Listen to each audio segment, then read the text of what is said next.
Nacional de WQ Radio. Gracias por aceptar esta entrevista. Quiero iniciarla hablando sobre este hecho que ha sido noticia a nivel nacional, y es que un árbitro de emergencia rechazó este 2 de julio el pedido de la empresa norteamericana Progen para continuar en el proyecto de la central eléctrica de Quevedo.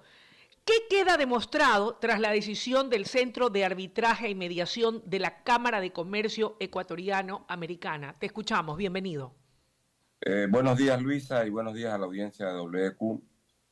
Realmente es una noticia del día, el tema de la decisión que tomó el árbitro de emergencia, como bien lo acabas de mencionar, respecto a la solicitud que hiciera Progen para que se suspenda, por un lado, la acción de terminación temporal y ejecución de garantías que inició SELEC por el proyecto de la construcción de las dos centrales, tanto en Salitral como en Quevedo, por 150 megavatios. Creo que la razón le asiste a SELEC en este tema, y creo que ha actuado de una manera adecuada el árbitro. Ahora bien, la suspensión del pedido que se había atendido en primera instancia, de que no se ejecuten las garantías y se dé por terminado el contrato, significa que se le puede continuar con las acciones. ¿Qué son estas acciones? Bueno, la terminación definitiva del contrato, por un lado, y por otro lado, la ejecución de las garantías, ¿no? Y yo creo que en este tema hay que también tener previsiones, porque esto digamos que esta es como una primera etapa, porque al ser Progen una empresa americana, de acuerdo a los acuerdos bilaterales que tiene Ecuador con Estados Unidos, esta empresa podría ir al CIADI y solicitar justamente algo más allá de lo que se resuelva en el tribunal local de arbitraje respecto a esta situación, porque esta es la primera instancia. Viene la segunda instancia, que es el análisis de fondo del arbitraje, que eso demorará, qué sé yo, seguramente hasta noviembre, octubre de este año. Y luego ellos pueden inclusive ir al CIADI, ¿no? Y esas cosas son las que seguramente tienen que estar analizando las autoridades a cargo de este tema. Ahora, José, el hecho de que luego de ganar esta primera etapa de este arbitraje de emergencia por parte de SELEC, ¿en qué medida, y un poco para ilustrar y para que nuestros oyentes puedan tener clara la figura, el hecho de que se pueda dar paso a la terminación de manera unilateral y de el poder hacer efectivas esas garantías al haber ganado el arbitraje contra Progen? La pregunta es si el hecho de terminar este contrato de manera unilateral no va a afectar el tema del suministro de energía de cara a lo que ya ha comenzado a experimentarse y que seguramente se agudizará o será más fuerte, y me refiero al estiaje. ¿Crees que esto pudiera dar pie a que regresen los temibles apagones, o la obra que de momento queda suspendida en Quevedo no va a afectar la situación del suministro de energía en el Ecuador? Bueno, de por sí ya no contaba con eso, ¿no? Eso está en construcción, ¿no? Y se suponía que eso tenía que estar en el primer trimestre de este año. Y justamente por ese incumplimiento es que SELEC, ante esa situación y la evidencia de otras cosas que creo yo que van a salir dilucidadas durante el proceso arbitral, es porque se toma la decisión. Se especula mucho respecto a algunos aspectos de lo que ha acontecido con Progen. Una de ellas es que los equipos que ha importado y que estaba instalando en Salitral y Quevedo son equipos usados. Y eso deberá dilucidarse, ¿no? Puesto que si tú estás haciendo una inversión de este tamaño, como el que está haciendo el Estado, se supone que las unidades tienen que ser nuevas. Eso tiene que ser dilucidado, digo. Esas son cosas que se especulan y se están comentando. La otra es, esta es una obra que de origen para mí tiene problemas, y los problemas nacen de que producto de la emergencia a veces se hacen contrataciones que no toman previsiones para evitar situaciones como la que estamos aconteciendo, ¿no? Y yo creo que esto tiene que quedar de experiencia.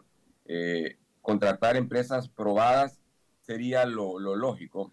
Y las empresas probadas normalmente no se arriesgan a dar fechas de entrega de equipamientos con estas capacidades en tan poco tiempo, puesto que la disponibilidad de estos equipos en el mercado no es tan sencilla, ¿no? Esto más bien son costos son situaciones de oportunidad para el que está con los equipos guardados, almacenados o alguna situación parecida, ¿no? Y no nos olvidemos que algo parecido sucedió en Ecuador en el año 2009, cuando tuvimos los fuertes apagones, y en el gobierno de Correa se contrataron unidades de generación Hyundai y que estaban disponibles por un pedido que no había sido cumplido por otro país. En Panamá los trajeron y se pudieron instalar, ¿no? Quiere decir entonces que la historia se repite generalmente, y dada tu expertise y las observaciones que estás haciendo, ¿de qué depende que contratos de esta naturaleza puedan llegar a un feliz término, sobre todo tratándose de una situación emergente que fue la que abocó a las autoridades del gobierno el año anterior a buscar, en este caso, una empresa que pueda acometer en la ejecución, implementación de una obra que permita en adelante poder contar con la suficiente generación de energía y no tener que volver a vivir los episodios tan graves y tan serios que vivimos como consecuencia del estiaje y de los apagones. ¿Qué consideraciones y aspectos deben tenerse en cuenta? ¿Cómo saber o cómo determinar que una empresa es debidamente probada, que es apta, que no nos va a pasar lo que nos ha vuelto a pasar, que ya ocurrió en el 2009, como señalas, y que ha ocurrido nuevamente en el caso de Progen? Tratar en lo posible de ir de la mano con el incremento de la demanda que tiene el país, por un lado, y por otro lado, con las emergencias que acontecen cada año con el tema del estiaje, el cumplimiento del Plan Nacional de Electrificación o el Plan Nacional de Generación. Y eso se lo hace con anticipación, ¿no? Para evitar caer justamente en estos vacíos que te obligan a tomar medidas de emergencia, ¿no? Por ejemplo, una medida de emergencia que se tomó el año pasado y que para mi modo de ver fue positiva, puesto que esa, esas acciones sí pueden tener respuestas rápidas, fue la contratación, por ejemplo, de las barcazas de Car Power. ¿Por qué? Porque tienes una disponibilidad, sabes que la barcaza existe, sabes que está dando servicio y sabes que lo que viene a dar es un servicio, no viene a vender nada, más que el servicio de la entrega de kilovatios hora. Entonces, eso, por ejemplo, fue acertado dentro de una emergencia. Pero no podemos estar sometiendo al sistema eléctrico ecuatoriano a emergencias todo el tiempo, ¿no? Entonces, hay que trabajar sobre un plan, y este plan te indica más o menos cuánta generación tiene que entrar anualmente en el país y hacer los procesos con la debida anticipación, de tal manera que no te agarren desprevenido al momento de que la eventualidad ocurra. Yo creo que en este punto esto tiene que servir de lección para el sector, tiene que no solamente acometerse en las acciones en donde, por suerte y para bien del país, CELEC está saliendo airoso y ganador en esta etapa de esto que está ocurriendo, sino que al final de cuentas lo que la gente va a ver es cuánta disponibilidad de energía o no tenemos para enfrentar una crisis. Y yo creo que ahí es donde hay que trabajar muy seriamente, Luisa, y yo creo que es uno de los temas sobre los cuales hay que trabajar y discutir públicamente, puesto que el problema, como alguna vez lo hablé contigo hace unas semanas atrás, el problema de Ecuador es energético, no es simplemente el apagón. Eso es un síntoma de un mal que tenemos, ¿no? Y ahorita, por ejemplo, estamos viviendo una situación bien delicada en el oriente, ¿no? En ese sentido, efectivamente, quería preguntarte, ya que lo mencionas, y ya que estamos hablando de emergencias, dos cosas. ¿Cuánta disponibilidad tenemos de energía para enfrentar la dureza del estiaje y no tener que volver a los apagones? Esa es la una pregunta. Y la otra, ya que hablas de emergencia, precisamente la prensa dio cuenta el día de ayer de que SENACE ya pide a los privados encender sus generadores de emergencia por la salida de operación de Coca-Cola Sinclair y otras centrales. Bueno, lo que está aconteciendo en los actuales momentos en el oriente no es la falta de agua, más bien es el exceso de agua, imaginemos. No es lo contrario a lo que nos pasaba el año pasado. Y ese exceso de agua está ocasionando que, por ejemplo, en el caso particular de la central Coca-Cola Sinclair, que aporta al sistema 1.200 megavatios y 300 adicionales que son para momentos pico, tiene que salir de operación por la cantidad de sedimentos que está trayendo el agua. Y entonces esos sedimentos al final del día impiden que el agua ingrese lo suficientemente limpia, puesto que la capacidad de los desarenadores no es suficiente, y por tanto hay que precautelar la vida útil de la central, ¿no? Porque si no se nos podría paralizar. Eso es un tema, ¿no? Y sobre eso hay que hacer trabajos que deben obedecer a un plan para proteger esta central. Por otro lado tienes a Delcy Tanizagua, que en cambio sí tiene embalse, y que está teniendo problemas porque es muy abundante el agua que está ahorita circulando por esas zonas, ¿no? Por otro lado, tienes problemas serios con el SOTE, que el día de ayer prácticamente fue paralizada su utilización para evitar daños mayores en caso de que, producto de las lluvias, el SOTE pueda sufrir daños y generar derrames, ¿no? Entonces, imaginémonos que todos estos temas están al final del día y vinculados, todos son energía, ¿no? Y evidencia que frente a las eventualidades de la naturaleza tendríamos que tener una infraestructura robusta y tendríamos que tener recursos para atender y poder poner a punto esa infraestructura robusta. El SOTE tiene más de 30 años, tendrá 40, 50 años, y necesita urgentemente no solo mantenimiento, necesita una reposición en buena parte del mismo. Y los recursos no los tiene el Estado. Estamos hablando de inversiones que seguramente andarán bordeando los 300 millones de dólares para el tema del SOTE, ¿no? Ya hace poco tuvimos, sin tener suficientes problemas de lluvias, en el norte del país, en Esmeralda, un derrame que se habla que supera los 20.000 barriles, ¿no? Producto de un desperfecto y daño que tuvo el SOTE. Entonces, son estas cosas sobre las que hay que ir trabajando, que se han ido acumulando en el tiempo y que le toca al actual gobierno enfrentarlas, ¿no? Así que creo que eso debe ser parte de un plan energético nacional sobre el cual creo yo que tenemos que trabajar intensamente, puesto que para mí, después de la seguridad, que es el primer problema que está en la mente de todos los ecuatorianos y que es una realidad viviente, para mí el segundo gran problema que tiene el Ecuador se llama energía. Te había hecho también otra pregunta y era esta relacionada a cuánta disponibilidad tenemos para atender eventualidades como las que está viviendo en este momento el sector de la Amazonía, con la paralización forzada de Coca-Cola Sinclair y las otras hidroeléctricas, por el problema que se ha dado en el SOTE, y por las circunstancias que se están dando en virtud del crecimiento de la demanda de energía en el Ecuador. ¿Hay disponibilidad de energía para poder atender los requerimientos y la necesidad de ese crecimiento galopante de energía en el país? Dos cosas. La primera, en el tema de Coca-Cola Sinclair, esto viene ya aconteciendo más o menos los últimos 20 días, que ha ido teniendo indisponibilidad para poder generar Coca-Cola. Ahora se ha puesto un poco más crítico porque la situación es más crítica en el oriente, ¿no? Y que el SENACE, cuando manda este anuncio, es apegado justamente a un protocolo que consta en el mismo reglamento, de uno de los reglamentos del SENACE respecto a situaciones de emergencia, ¿no? Y creo que hace bien para efecto de precautelar la vida útil de estas centrales. Cosa uno. Eso está un tema un poco distinto al tema de estiaje. Frente al estiaje, ¿cómo estamos? Este año entraron 250 megavatios en Toachi Pilatón, más o menos, y 300 megavatios adicionales que han entrado por el lado de las barcazas. Progen yo creo que no va a entrar en los próximos meses, va a ser muy complicado que pueda entrar. Y por otro lado está la otra empresa, Austroalgo, que está haciendo una planta en Esmeralda con 100 megavatios, ¿no? Y que tiene problemas en cuanto a la frecuencia con la cual han venido seteados los generadores. Yo diría que en la práctica tienes 550 megavatios, ¿no? 550 megavatios adicionales que has metido al sistema.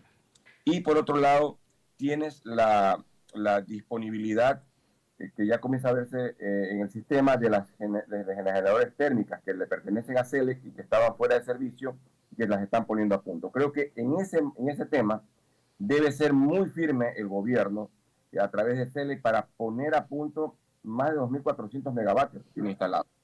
Eso nos va a ayudar a enfrentar la crisis. Y por otro lado, si el estiaje se presenta como se presentó el año pasado, seamos claros, vamos a tener apagones. Si se presenta como el año pasado, si se presenta bajo las condiciones rutinarias que ha tenido el 23, el 22, el 21 u otros años anteriores, yo creo que estamos en capacidad del sistema para poder enfrentarlo.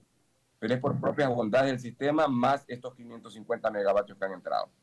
Eso José, no quita de sí. que no hay que trabajar urgente para poder ir reponiendo más o menos 300 megavatios al año, que significa el crecimiento anual de la demanda promedio que tiene el país. Y por otro lado, debes con anticipación, Luisa, reforzar el acuerdo que tenemos con Colombia para que nos asegure los 450 a 500 megavatios que recibimos a través de la interconexión.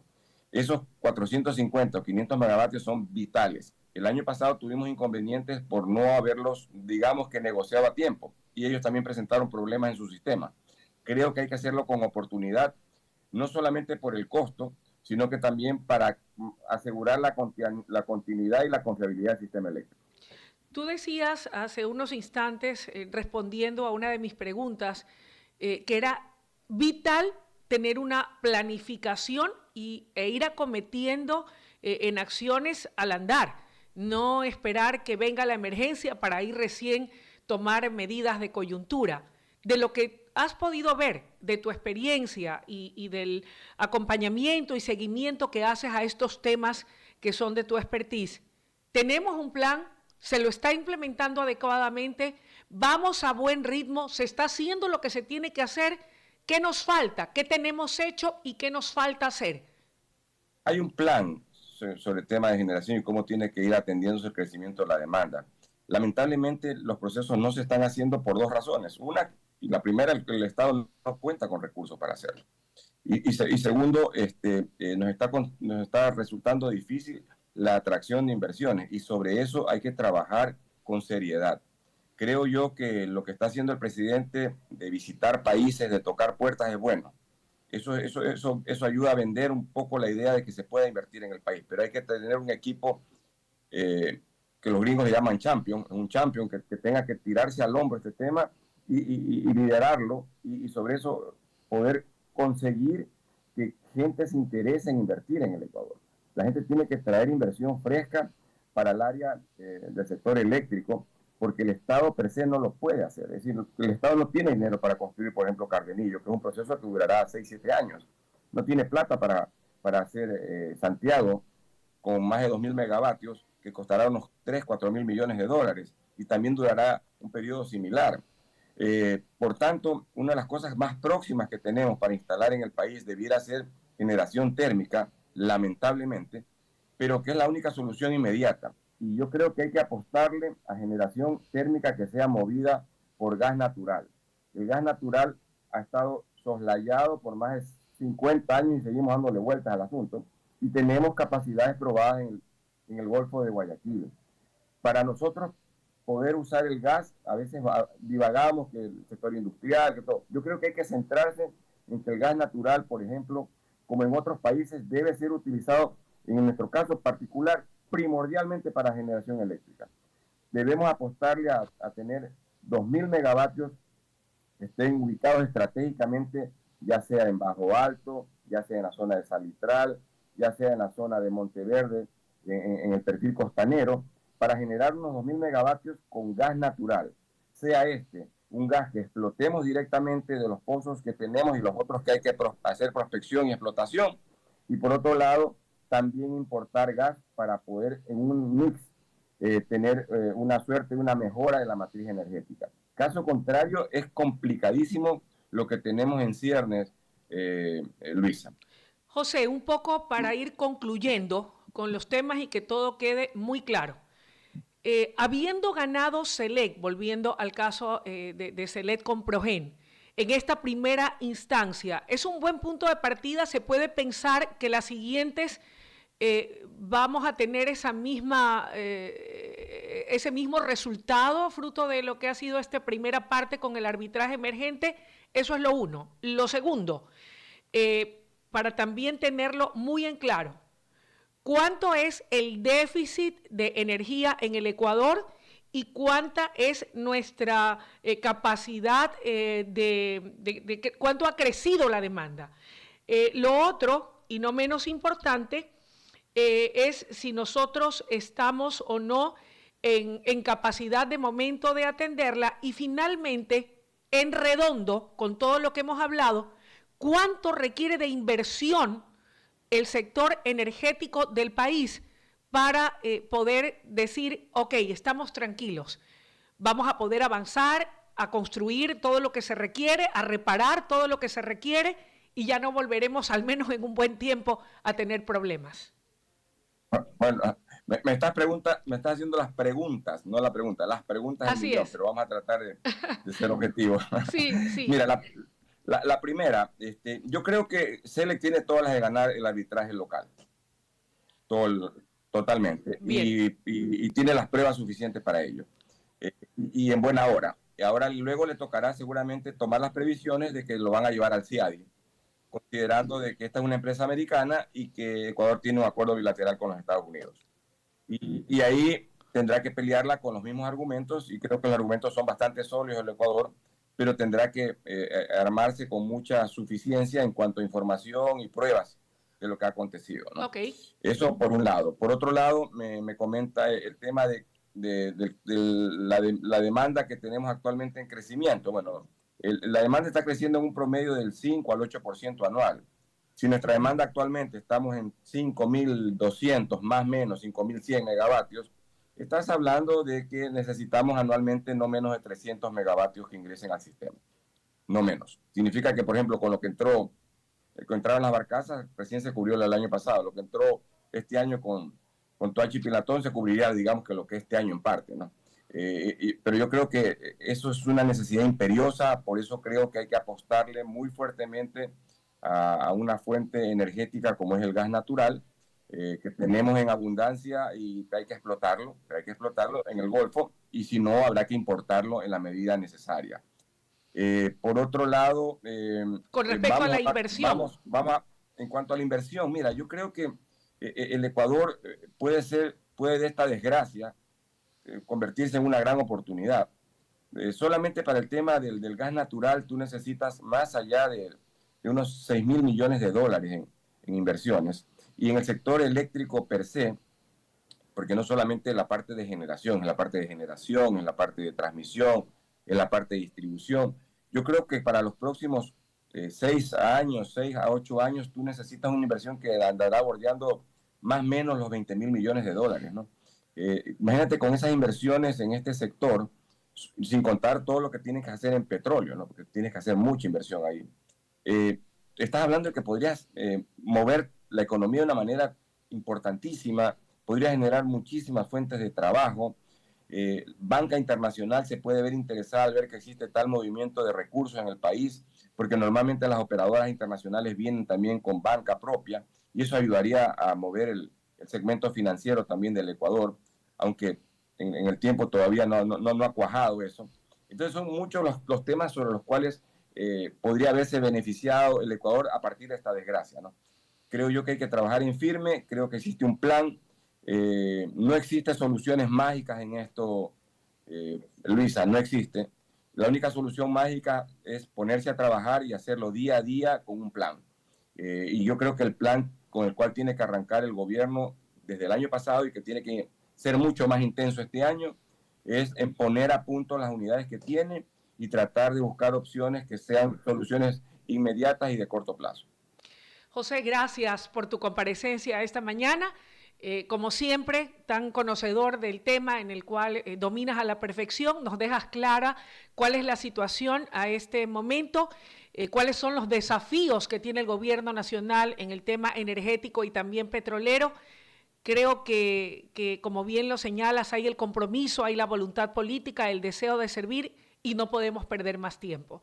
Esperemos que todas estas acciones se vayan concretando de manera paulatina y que esta y las giras que realiza el presidente, estas giras internacionales, den sus frutos con inversión interesada para apostar en estos sectores estratégicos como son el sector energético y el sector petrolero. Te agradezco muchísimo, como siempre, tu deferencia y estamos seguros de que podremos volver a contar con tu presencia aquí en vivo en nuestra cabina. Te envío un fuerte abrazo. También para ti, Luis, y para todos los oyentes, ¿no? Gracias. Saludos. José Pileggi, experto en temas eléctricos y de energía, haciendo noticia esta mañana, tal vez un poco por colegir. Buen punto para SELEC y para el Estado ecuatoriano al haber ganado en esta primera instancia el tema del arbitraje local. Se espera, como lo ha dicho José Pileggi, continúe en esa misma línea. Hay que tomar importantes acciones. Se requiere solamente en el ámbito energético en unos 6 o 7 años una inversión de más o menos 20.000 millones de dólares, cifra importante, aparte de lo que se requiere para el sector petrolero. Y lo que él sugería, hay que apostarle a el gas del Golfo, que es una manera mucho más económica y que está allí para poder tener energía a un mejor costo. En todo caso, ahí están algunas de las ideas y planteamientos hechos por José Pileggi, experto en temas de energía y electricidad. Momento de una breve pausa y enseguida volvemos con más aquí en el Noticiero Nacional de WQ Noticias. WQ Radio. WQ Radio. Está siendo retransmitido por Radio Candela 90.7 en la provincia de El Oro y Diario Opinión.